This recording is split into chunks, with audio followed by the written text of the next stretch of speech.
You remember the man that I told you came to the mechanic workshop and complained to the mechanic that his gear sometimes doesn't select, which after the mechanic checked his gearbox, he found out that there was no single oil inside the gearbox. My mechanic actually called me yesterday and told me that the man called him and sent him some extra cash.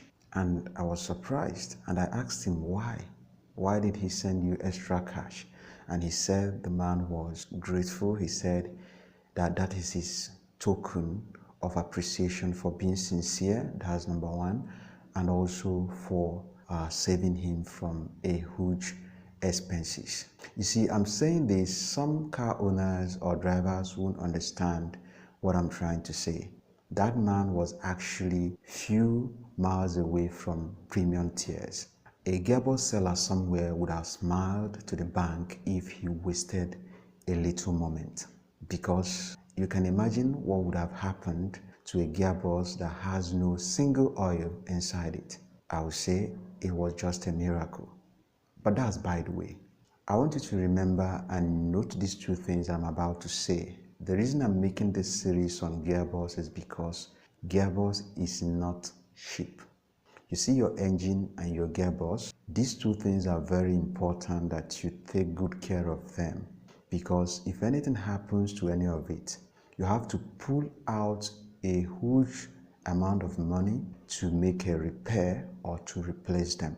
You don't have a choice, or you park that vehicle. That's just the two options you have. Either to bring out that huge amount of money and repair it or replace it, or you park the car. So that's why I'm making this series on gearbox.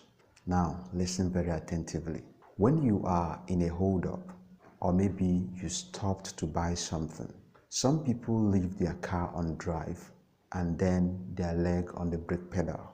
Over time, these simple mistakes will cost you money. When you park to buy something, or maybe you are in a hold-up, what you should do is this.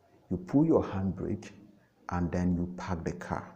That's, you put your gear on park. This is quite simple.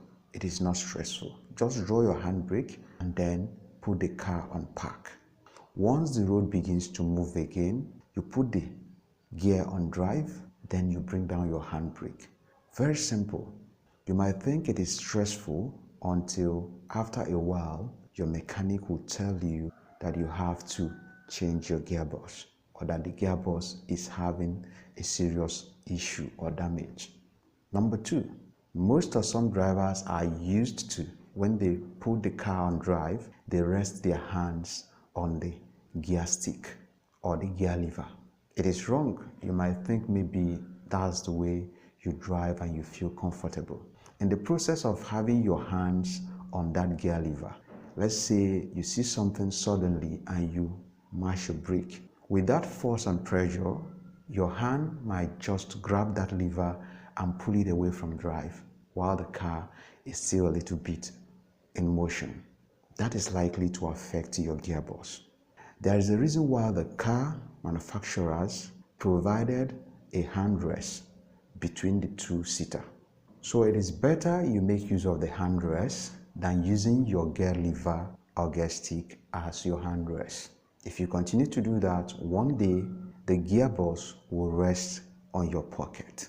There's no doubt about it. And somewhere, somehow, a gearbox dealer is going to smile to the bank while you will be weeping and spending.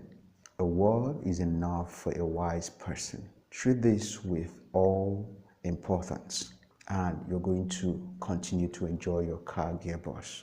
As for the mechanic and the event that happened previously, that's a topic for another day, because I have to be sincere to you. Not every mechanic will be sincere up to that extent. Some will even send away the car owner and then try to manipulate them, even when they know it is gear oil that is the cause of that faulty gear. I hope you learned something from this video. This is Hill Force Auto Spare Parts. See you on the next one, and have a nice day.